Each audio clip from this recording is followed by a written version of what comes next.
महाभारत केवल एक पौराणिक ग्रंथ नहीं बल्कि आधुनिक प्रबंधन का सबसे बड़ा पाठशाला है, क्योंकि इसमें युद्ध भूमि और राजनीति के माध्यम से वो सब कुछ सिखाया गया है जो आज के कॉर्पोरेट लीडर्स, एंटरप्रेन्योर्स और एडमिनिस्ट्रेटर्स को जानना चाहिए। अगर हम इसे मैनेजमेंट की दृष्टि से देखें तो श्री कृष्ण सबसे बड़े स्ट्रेटेजिक लीडर और चेंज मैनेजर हैं। उन्होंने स्वयं युद्ध में शस्त्र नहीं उठाया, लेकिन सही समय पर सही रणनीति बनाकर अर्जुन जैसे वॉरियर्स को मोटिवेट किया।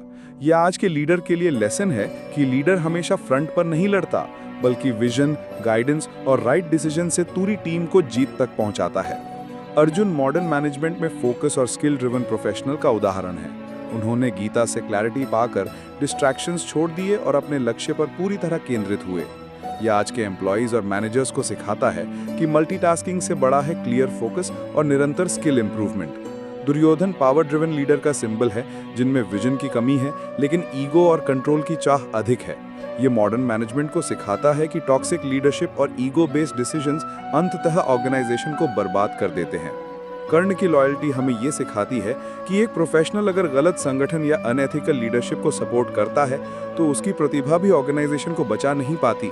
इससे मॉडर्न कॉर्पोरेट वर्ल्ड को लेसन मिलता है कि अपने वैल्यूज और ऑर्गेनाइजेशन के एथिक्स मैच होना जरूरी है। भीष्म रिजिड पॉलिसीज और ओवर कमिटमेंट के प्रतीक हैं। उन्होंने वचन का पालन तो किया, लेकिन प्रैक्टिकल डिसीजन मेकिंग छोड़ दी। मॉडर्न मैनेजमेंट में ये दर्शाता है कि फ्लेक्सिबिलिटी और अडेप्टेबिलिटी बिना ऑर्गेनाइजेशन टिक नहीं सकता।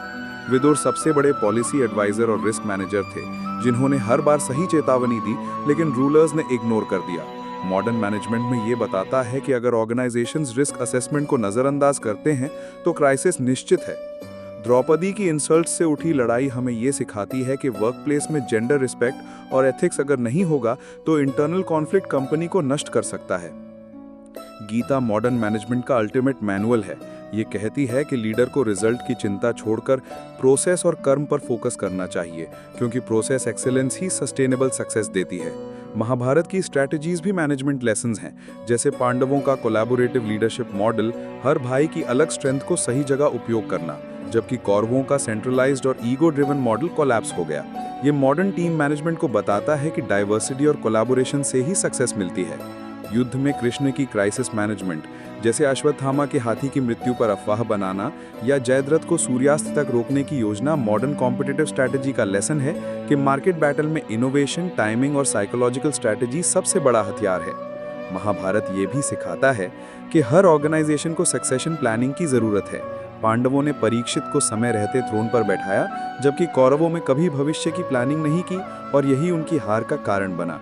अगर मॉडर्न एंटरप्रेन्योर्स इसे समझें तो उन्हें पता चलेगा कि लॉन्ग टर्म विजन और राइट सक्सेसर चुनना ऑर्गेनाइजेशन की स्टेबिलिटी के लिए अनिवार्य है। इस प्रकार महाभारत केवल धर्म और युद्ध का ग्रंथ नहीं, बल्कि leadership, team building, conflict resolution, strategy, innovation और रिस्क मैनेजमेंट का इंसाइक्लोपीडिया है, जो आज के MBA प्रोग्राम्स और कॉर्पोरेट बोर्ड रूम्स के लिए उतना ही प्रासंगिक है जितना द्वापर युग के युद्ध भूमि के लिए था।